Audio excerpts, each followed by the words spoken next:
Qui est Jésus pour toi? Évangile de Jésus-Christ selon saint Luc.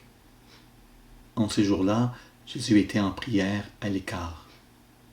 Comme ses disciples étaient là, il les interrogea. Au dire des foules, qui suis-je? Ils répondirent, Jean le Baptiste. Et pour d'autres, Élie. Et pour d'autres, un prophète autrefois qui serait ressuscité. Jésus leur demanda, et vous, que dites-vous? Pour vous, qui suis-je? Alors Pierre prit la parole et dit, le Messie, le Christ, le Messie de Dieu. Mais Jésus, avec autorité, leur défendit vivement de le dire à personne. Il déclara, il faut que le Fils de l'homme souffre beaucoup, qu'il soit rejeté par les anciens, les grands prêtres et les scribes, qu'il soit tué, que le troisième jour, il ressuscite. C'est-tu beau? Je suis en ce moment au parc des Grands Jardins. Je vous montre plusieurs images aujourd'hui, là. Mais le parc des Grands Jardins, hey, on entend le silence. Un peu plus dans le désert d'Israël, de la Judée, on entend davantage le silence, mais ici, on entend un léger bruit nature. Parfois un oiseau qui chante. Aujourd'hui, à travers l'Évangile que nous avons, on parle « Qui est Jésus pour toi? » Hey! Est-ce que pour toi, c'est le Messie, comme le dit le texte d'Évangile qu'on vient de lire? Si c'est le Messie, allons approfondir ce mystère ensemble. Comme nous avons de contempler cette nature qu'on retrouve, la profondeur du cœur de Jésus en prière, qui est à l'écart qu'on trouve à travers cette belle nature. Il y a un temps pour l'introspection dans la marche, dans la randonnée. À travers ces questions, Jésus fait vivre à ses disciples un chemin de positionnement personnel. Il les amène à se déterminer vis-à-vis de lui. Il les dispose à recevoir la révélation de son identité messianique et devenir eux-mêmes face à lui, au dire des gens, qui suis-je? Jésus questionne ses disciples sur son identité. Notre réponse marque la manière dont nous comprenons et dont nous comprenons le monde à partir de la compréhension de Dieu. L'identité est la réalité essentielle que toute personne humaine cherche sans cesse.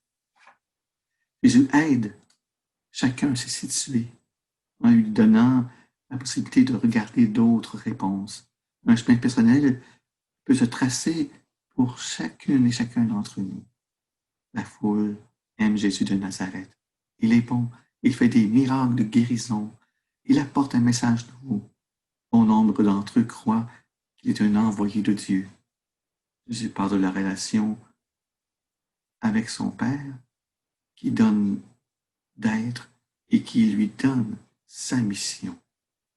Pierre reprit la parole et répondit, le Messie de Dieu. Une dynamique s'instaure et la multitude des réponses autorise une prise de position pour ses disciples. Jésus reprend sa demande par une question plus personnelle. Pour vous, qui suis-je? On peut se la poser cette question-là nous-mêmes. Si Jésus est le Messie, qui sommes-nous pour lui? C'est dans cette lumière que Jésus nous livre son cœur. Il est le Fils de Marie qui le garde tendrement dans son cœur. Aimé de Dieu, nous recevons, nous aussi, notre identité de Dieu lui-même. Jésus annonce sa passion à ses disciples. Ainsi, il les prépare à l'accueillir tel qu'il est. La confession de Pierre donne à Jésus se révéler à nous. Il va librement vers sa passion. Il va avec tout son cœur. Ça lui coûte et il consent. Cette vulnérabilité est étonnante pour l'envoyé du Père. Et il nous dit qu'il est appelé à être un Christ humilié, un Christ souffrant. Cet amour renverse la citadelle de la mort. Il détruit la puissance du démon et délivre la terre de l'erreur. À ce moment-là, Jésus ne sera plus seul dans sa passion. On se rappelle, Marie sera là, accompagnée de quelques femmes, de Jean. Marie sera là et il recevra par sa présence la tendresse du Père.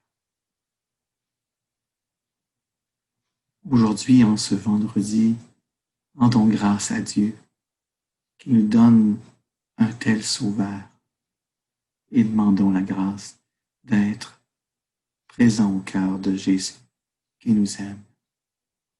Amen.